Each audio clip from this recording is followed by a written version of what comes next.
I'm David Knowles, and this is Ukraine, the latest. Today, we bring you the latest updates from Ukraine as Russian forces continue their cross-border push in Kharkiv. And we sit down with Germany's ambassador to the UK to talk about Germany's policy and strategy in the full-scale invasion. Bravery takes you through the most unimaginable hardships to finally reward you with victory. If we give President Zelensky the tools, the Ukrainians will finish the job. Slava Ukraini! Nobody's gonna break us. We're strong. We're Ukrainians. Every weekday afternoon, we sit down with leading journalists from the Telegraph's London newsroom and our teams reporting on the ground to bring you the latest news and analysis on the war in Ukraine. It's Tuesday, the 14th of May, 2 years and 82 days since the full-scale invasion began. And today I'm joined by our associate editor Dominic Nicholls, assistant comment editor Francis Dearnley, and our guest is Germany's ambassador to the United Kingdom, Miguel Berger. I started by asking Dom for the latest news from Ukraine. So Russia has stationed small assault units near Ukraine's Sumy region, Kyiv's head of military intelligence has said, anticipating another Russian offensive in the north. So speaking to Ukrainian TV, General Bogdanov said the situation in the Kharkiv region, where you'll remember the assault started last Friday, was moving towards what he described as stabilization. General Bogdanov, he was speaking as well as on TV, he spoke to the New York Times. He said he expects the assault on Sumy as soon as the situation in Kharkiv is stabilized, as Russia attempts to divert Ukrainian resources further away from other parts of the front line down in the east, around Chasiv Yar. Now, while the Ukrainian military today said that the situation around Kharkiv was under control, their words, Russia claimed to have taken control of parts of the town of Vovchansk, where the heaviest fighting has been underway since Friday. Ukraine's MOD said in its daily readout that the number of Russian attacks around the northern part of Kharkiv region had decreased significantly, but the Ukrainian troops had to withdraw to new positions near the village of Lukyantsy that we talked about yesterday. And that was due to heavy Russian airstrikes. Now, that's about 25 kilometres northeast of Kharkiv.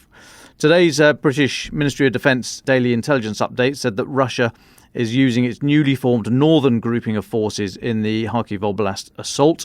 They agree, this is MOD, British MOD, agree the aim is to threaten Kharkiv and possibly, and more importantly, although that's my emphasis, draw Ukrainian forces away from other parts of the line.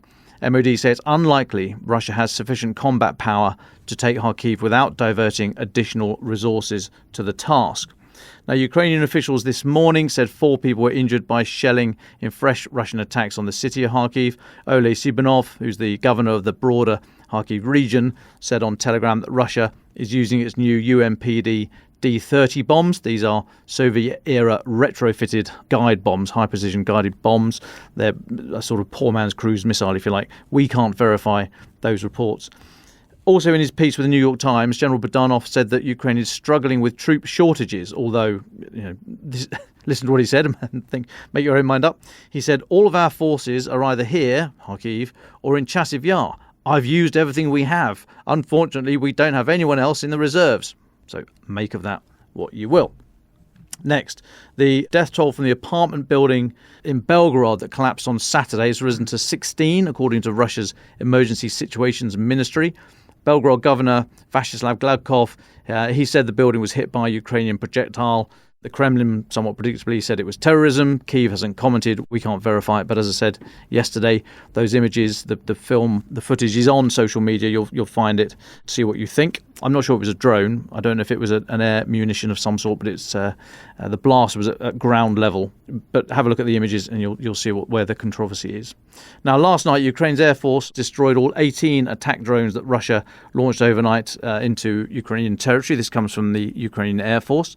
The drones were downed over several areas of the country, including the Kyiv region and across the front lines, the Air Force said on Telegram. They also reported Russia had launched one Iskander-M ballistic missile, but they didn't say whether that was intercepted, which I would imply means that it was not, but we don't know where that went and what the impact was.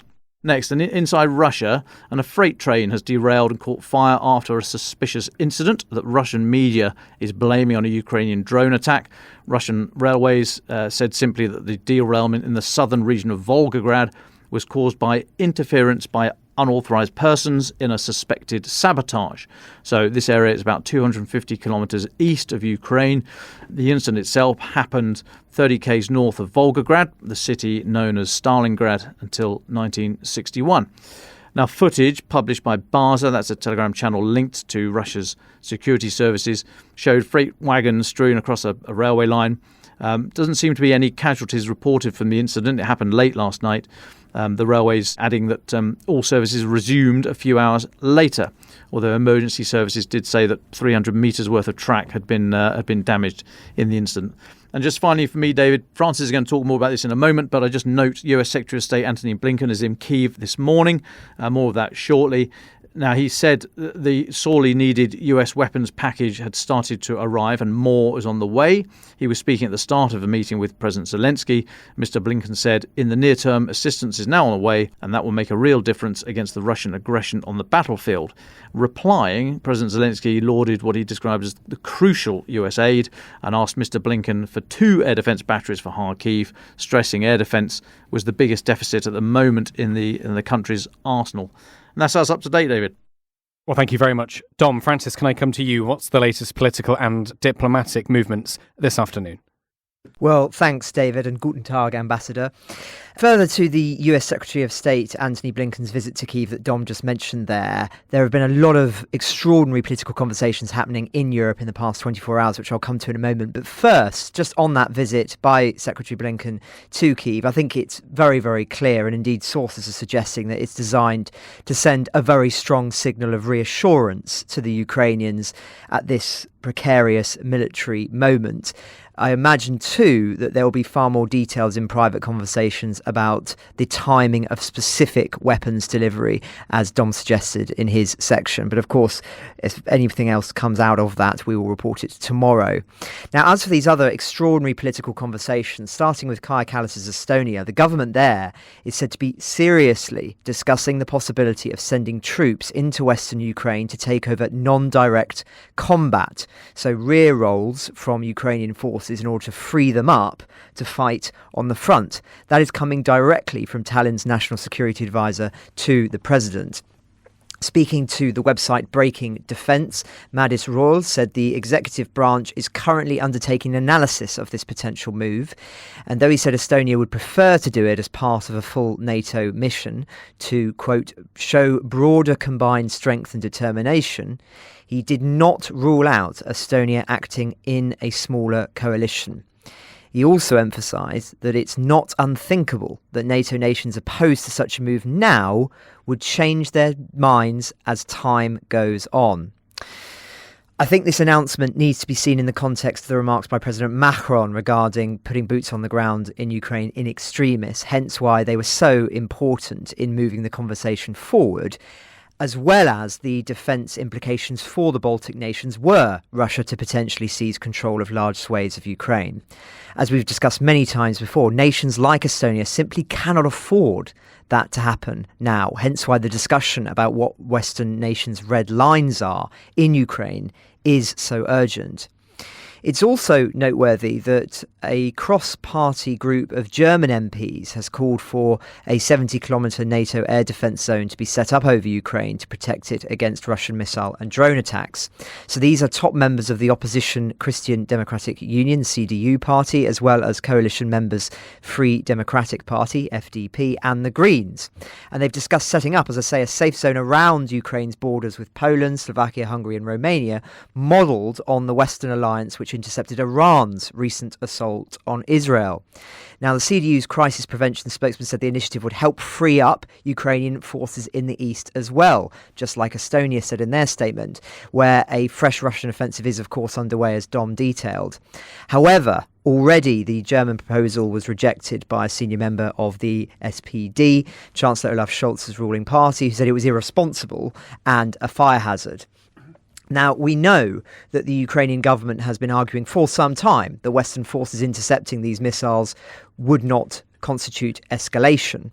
The acting ambassador to the UK spoke to me in my interview a few weeks ago for the podcast of very candid conversations on that subject taking place between Kyiv and London, seeking to sort of highlight the apparent hypocrisy of Western nations willing to do it for Israel but not for Ukraine, though it is important to add that the context was somewhat different, given that the missiles were flying over Western military bases in the Israel example, which they were not in Ukraine.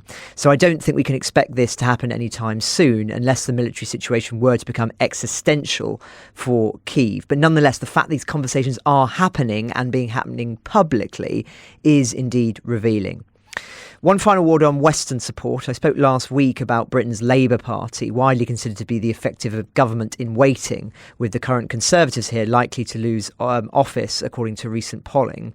I said in that episode that Labour was pretty firm on its support for Ukraine, and indeed we learned today that Labour is ready to spend at least £15 billion on military support for Ukraine. That's coming from Labour's Shadow Defence Secretary, who's made a visit to Kyiv. John Healey said he fully backs Sunak's commitment to maintain the current level of lethal aid until at least the end of the decade. In a statement afterwards, he said that as Putin seeks to divide the West, we send a clear message that a change in government in the UK would mean no change in our military, diplomatic, financial and political support for Ukraine. Moscow's deepened cooperation with Beijing, Tehran and Pyongyang requires us to deepen our cooperation with Britain's allies and demonstrate our commitment to Ukraine will outlast Putin's imperial invasion.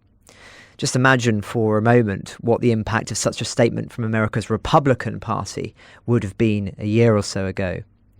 And just to conclude, turning to Russia and its allies, Putin will visit China this week to meet what he calls his dear friend, President Xi, as he seeks to win greater support for his war effort and Russia's isolated economy.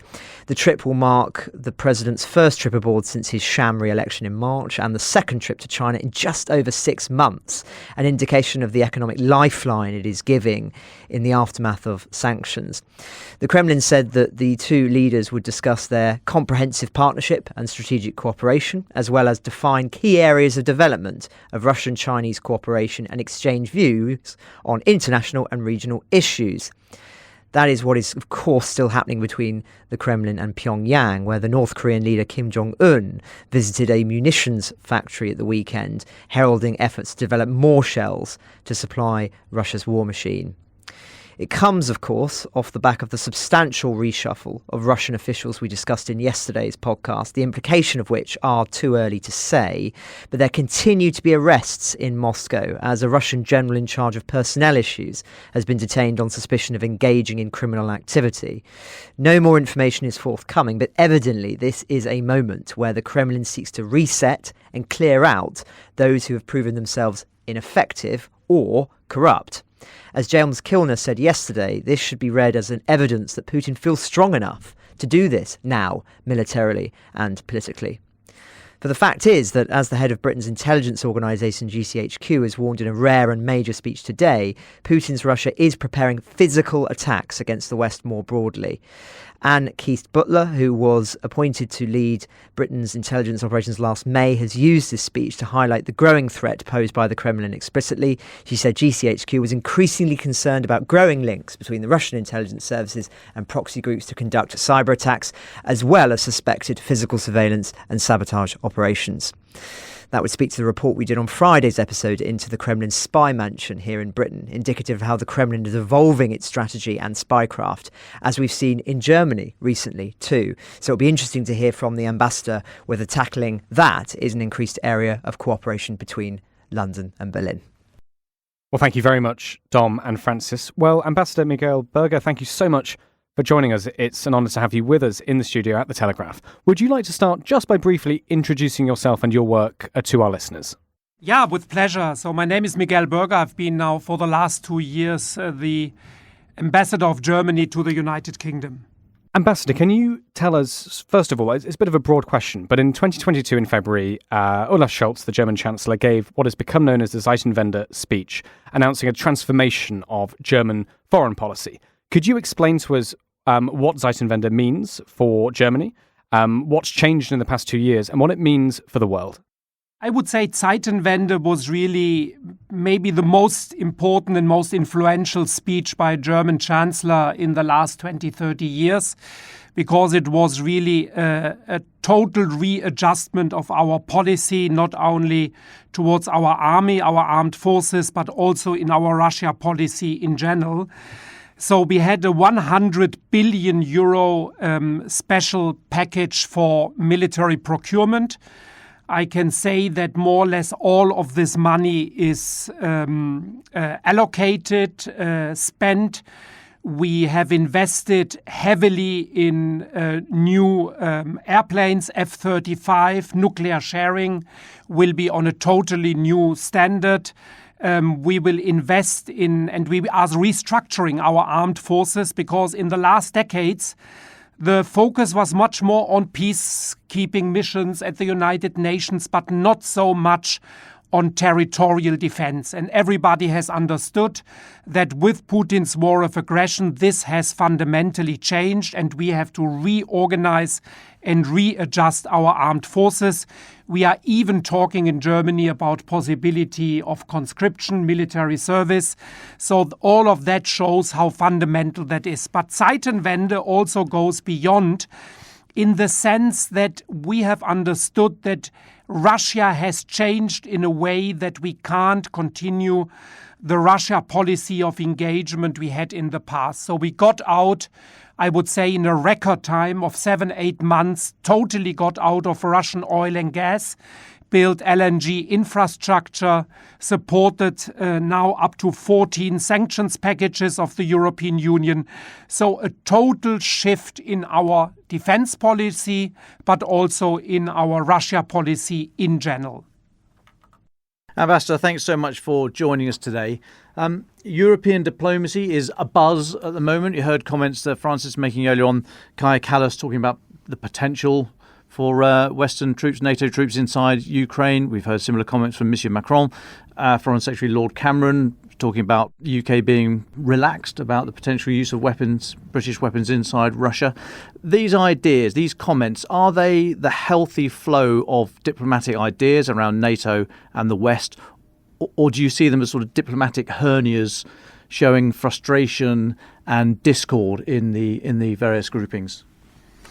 I think it is also a reaction, obviously, to the developments on the ground. And let me really underline how fundamental the decision in the US Congress was after 7 months of delay to approve the 61 billion package. I think we would be in a totally different situation if that delay would not have taken place. And so we very much welcome Secretary Blinken's visit to Kyiv, the support which is starting to flow.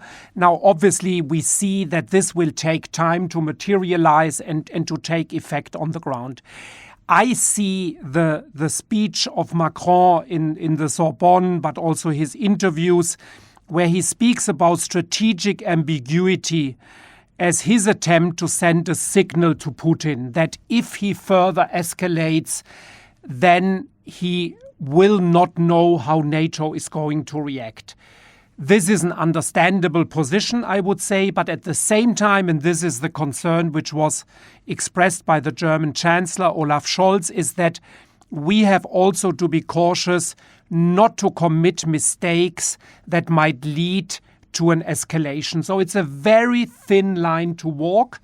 Having to deal with a country, and you just spoke about it in the introduction, where you have a very small team in the security cabinet of Russia who is taking the decisions.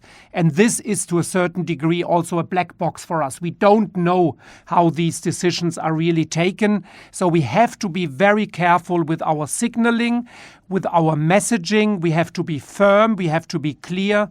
We have to increase the support. But we should not commit mistakes which can lead then to escalatory steps by Russia. I'm very keen to talk escalation, if I may. I'm not going to bluntly ask why Chancellor Scholz won't agree to send Taurus, but if you want to answer that, I'm all ears. But after finally sending tanks, HIMARS, ATACMS, other sophisticated weapons, Storm Shadow, What sting is there left to be drawn out of this idea that sending very sophisticated weapons is escalatory? The steps we have undertaken, and let me really start by praising the policy of the United Kingdom. I think without the United Kingdom and the US and the support which was given way before the war started, we would not be in the position we are right now. So it was fundamental for Kiev's capacity to defend itself. In Germany, it has taken some time, but currently I would say we are really by far the biggest supporter of Ukraine, not only in military terms. This year alone, a budget of 7.1 billion euros, but also if we speak about financial, humanitarian aid, refugees, 1.1 million Ukrainians. So it's not, I think, the limitation of the weapon system. I think for the German government, the key issue is no boots on the ground, nothing that can be interpreted as a direct involvement of NATO. And to my understanding, this is shared. I think I saw an interview by the Foreign Secretary yesterday where he said something very similar. We know that the US sees it the same way. So we need, no doubt at all, we need to do more. We need to increase our support, but we have to maintain really a line where we say NATO troops are not involved. And this is for German politics, I would say, a fundamental issue. And just finally for me on that, I note, so Francis mentioned in his comments about this idea, the German MPs calling for this air defence zone over Ukraine, and senior figure in the SPD, Social Democratic Party, said this talk was irresponsible and a fire hazard. Would you agree with that? It doesn't necessarily mean boots on the ground, but would, for example, NATO field hospitals in Romania and Poland that would need to be protected by an air defence bubble that may, because of physics, blob over the border into Ukraine. Is that unacceptable? I think we have so far not discussed field hospitals. I think the concrete idea was really air defence into Ukraine. So it was today a statement by the spokesperson of the German government who rejected that idea because it has to do with the same issue, the risk of a misunderstanding in Russia and a possible escalation. But really, let me go back to, I think, what is the more important point right now. And that is that we give Ukraine what they urgently need. And that's why we have started some weeks ago this new initiative on air defense. And we are going to send a third Patriot battery to Ukraine. We have sent more than 50 Gepards anti-air systems, the Iris-T. What we would like to see is a stronger response by EU and NATO allies in order to strengthen the air defense capacity of Ukraine, a part of all the other things we have to do on ammunition and delivery of weapons. And I think this has to be currently the focus. Mr. Ambassador, thank you very much for your time today. You marked there a red line for Germany, which is no boots on the ground for NATO. But what would be Germany's red line for Russia? And what I mean by that is, how bad could things be allowed to get before the German position itself would either be obliged to change, or do you foresee a situation where Germany may lay down a red line and say this far but no further for Russian forces in Ukraine? Yeah, I understand your question, but I would really refrain from going into hypothetical situations and define here red lines. I think the message we need to send, and that's why I really want to reiterate how important this US support, how fundamental it is, that Putin understands that whatever he does, the West is willing to continue and, if necessary, to increase support for Ukraine. But the problems are not only, as we know, ammunition and weapons. The problems are also about the numbers of soldiers. The questions of mobilization in Ukraine are a fundamental issue. So there are many things which need to be tackled. But, only to give you one example, we had in Germany to do 17 billion budget cuts on energy costs and many things, but we doubled our military aid to Ukraine to 7.1 billion. And Chancellor Scholz has called on his European colleagues and NATO colleagues to follow that example. It's not enough to maintain the level. We need to increase the level, and especially because we have this gap where we have to catch up with the Russian ammunition production, with the deliveries from Iran and North Korea. And regrettably, we have not been fast enough with our industrial production. But I think, from what I have seen, is that we are on a good way. Thank you. And you spoke about the importance of the American bill that passed. It was, of course, absolutely vital. But the question I have is, we know from the American position that even if Biden were to win, it feels unlikely that there would be more support for Ukraine from this administration. So with that being said, it will fall on Europe to give even more support, even if President Biden were to win. Of course, the worst case scenario is that Trump does withdraw some of his support from NATO. So my question is, do you think Europe is aware of that even if with Washington's support, that it is still not enough for there to be a decisive strategic shift in Ukraine's favour? I can only hope that everybody has understood that. So Chancellor Scholz said in the German parliament that in case that there would be such a necessity, Germany would be willing to look into even additional spending. So the message is very clear that if need be, we will do and are willing to do more. And then we would have obviously very different discussions among European members. But that's why we have to do, and I think, for the whole US debate, it is so important that we show in Europe that we do at least as much as the Americans in our support to Ukraine. And so the decision which was taken in January, 50 billion euros budget support, because this is an element that many people tend to forget. In order to keep the Ukrainian government and the civil service and everything running, they need 4 billion a month, 4 billion. And so the European Union has committed 50 billion. So we are more or less, I would say, currently at the same level between US and the European Union. But we have to show that we do more than the Americans. That is definitely my conviction. Ambassador, thank you so much for your answers. Can I ask, at the beginning you spoke about Zeitenwende and the transformation of German foreign policy. And you spoke a little bit about how the policy of engagement with Russia has changed. What have you learnt about the Russian regime, about how it operates, how it thinks in the last 2 years? Yeah, I think what nobody expected was really the ruthlessness and the brutality of Russia's policy. I remember, and I was then still based in Berlin, that we had the Munich Security Conference really a week before the war in Ukraine started. And I remember that many of the experts sitting in Munich could not believe that something like that might really happen.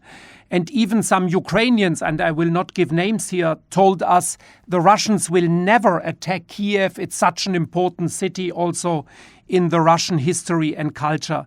So the ruthlessness of that attack has led, as I said in the beginning, to a total readjustment of Germany's Russia policy, which was directed towards engagement, knowing obviously who Putin was, and is, and how he has acted in Chechnya, how he has acted in Syria, but trying to engage him on the European security architecture. And let's also not forget that President Macron only 2 years ago made a similar attempt to engage Russia. Now, we all have seen that this has failed, and that's why we have taken, I think, the necessary conclusions. And the outcome of this war will determine, I think, the European security architecture and situation for the generation to come.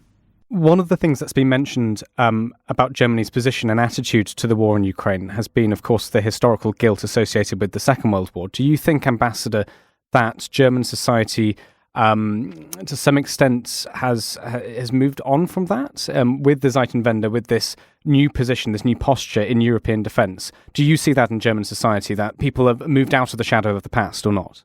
Yeah, I would not say guilt. It is more that obviously, Hitler's war in the East, which has led to 20-30 million people who died. And many of them, let's not forget, were Ukrainians and Belarusians, but obviously also Russians. All of that made the discussion in Germany so difficult. So it's obviously different from a German perspective to take a decision on sending, as we have done, Leopard tanks to fight against Russian soldiers than it is for any other country. So it has an historical connotation which is definitely not there for others. But we have taken the decision, we have done it, and the Leopard is now an essential element of what the Ukrainians are using. So I would say, yes, the position has definitely moved on, and we have to face a new reality. And can I ask, just before we hand back to Francis, what's it been like dealing with the UK? Obviously, we had Brexit. The UK is not in the EU. Could you just give us a sense diplomatically about how that sort of, how working with UK officials, the UK MOD, has been different to maybe it was 5-10 years ago? No, that's a very good question. Let me really underline that the cooperation with the British government has been excellent. And we just had 2 weeks ago the visit of Prime Minister Rishi Sunak in Berlin, and it was just some days after the US decision, so they could jointly, I would say, reinforce the message of support to Ukraine. We have a day-to-day cooperation on defense, on foreign policy, in the G7 framework, in NATO framework. So this cooperation is very, very solid and important for us. I would expand it and say, obviously, the US is fundamental, France and the UK. So these 4 countries, I would say, are the leading and driving forces of this cooperation. And just one final question from me, which is relating to Nordstream. And I think many European countries would look very critically on the decisions that Germany made with regard to becoming more dependent on Russian energy via Nord Stream and other initiatives too in terms of business ties, etc. I just wondered the degree to which you think German politicians, society has woken up to the mistakes of the past with regard specifically to the last 10, 20 years or so in handling Russia, or whether you think that it was done in good faith and it wasn't a mistake. Do you get a sense of a profound transformation in understanding of Russia, or is there still a sympathy there and a hope that we might go back to the way things were when this war ends? I think there is no way back. There is no way back. And I mean, the fact that we have now built these LNG terminals, that we are investing heavily in energy transformation, in renewable energy. And let me also say that we see a big, big potential in German-British cooperation on renewable energy. We need to see energy security now in a different way. And that means that in Europe, in general, beyond the European Union, we need to cooperate on that. So I think this over-dependency, and this is one of the key lessons, which we now need to apply also to other areas. Let's say, for example, China. So we need to reduce over-dependencies in areas as critical raw materials and others, or where we are overexposed. And I think this is a lesson that has definitely been learned, but I would say by everybody in Europe, I think. Just got one final question. Without trying to put it too bluntly, could you just explain for our listeners, because we'll have many, many Ukrainians listening as well, going back to the Taurus missile question, could you set out Germany's position on why they're not being delivered? You know, one of the consequences of World War II was that in Germany, the armed forces and everything the armed forces do is under strict control of the parliament. And that means that whenever we deploy German soldiers abroad, we need a parliamentary mandate.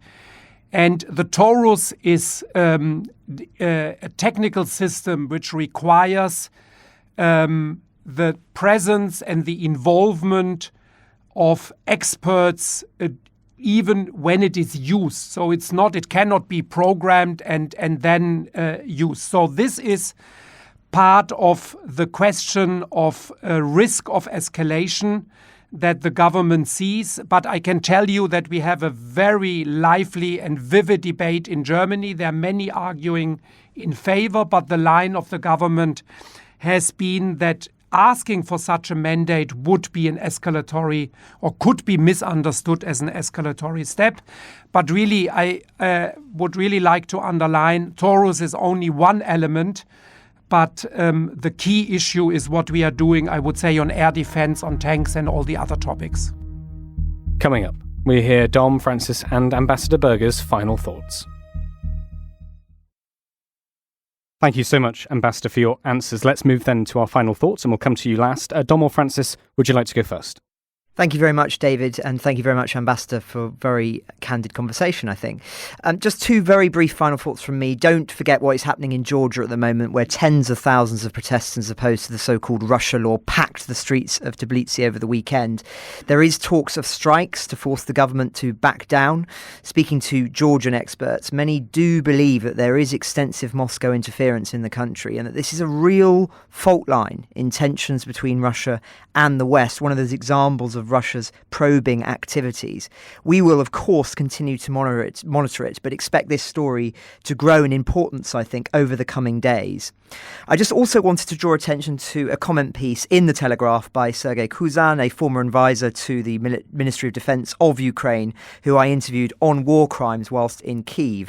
It's about how Russia is deploying conscription.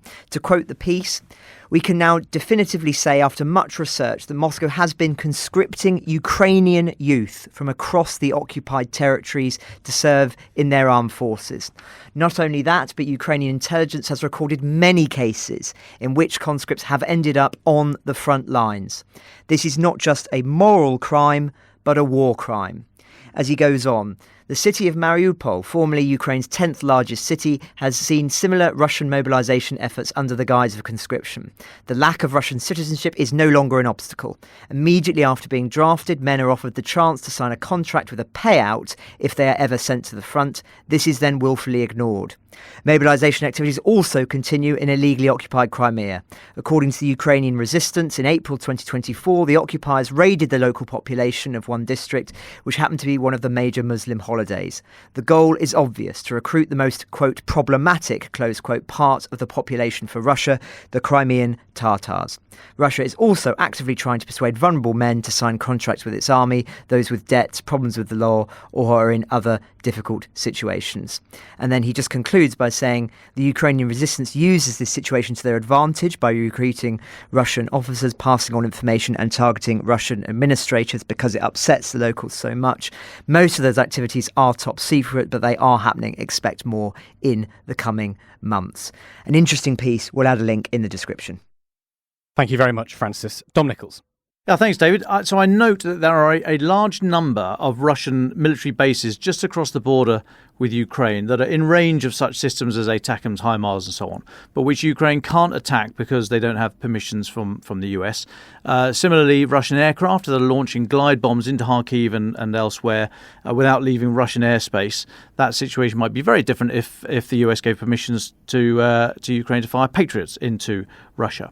So I just wonder if, after 2 years of this thing, 2 years after Russia was kicked out of the north, and after months of talking about sticking with Ukraine, quote unquote, whatever it takes, and seeing images from the ongoing assault around Kharkiv, and I hope people read Colin Freeman's dispatch yesterday, describing how Russian snipers were shooting at Ukrainians trying to evacuate civilians from the area. I hope all that will give. I wonder if it causes Western policymakers any embarrassment now at all. And I wonder if it'll be a spur to change some of these policy positions that are being held. Thank you, Dom and Francis. Ambassador Berger, thank you so much for coming in. Would you like the very final words as our guest? No, with pleasure. Let me maybe mention quickly two issues we have not touched upon. One is the Ukraine Recovery Conference, which is taking place on the 11th and 12th of June in Germany. Last year it was here in London. And obviously it will come at a very critical time, but also within Ukraine that has a candidate status to the European Union. So the whole question of reconstruction process towards the European Union will be of fundamental importance. That's maybe something also for your program, which might be interesting. And let me end maybe after all these very difficult topics on a lighter note. We have upcoming the European Football Championships, the Euros, and we are so glad that Ukraine is participating and has qualified, and we are looking very much forward to not only hosting England and Scotland, but also Ukraine. Absolutely. Thank you so much, Ambassador, for that. We'll be watching the championships with huge interest. Let's hope for the same results as last time, eh? Ukraine the Latest is an original podcast from The Telegraph.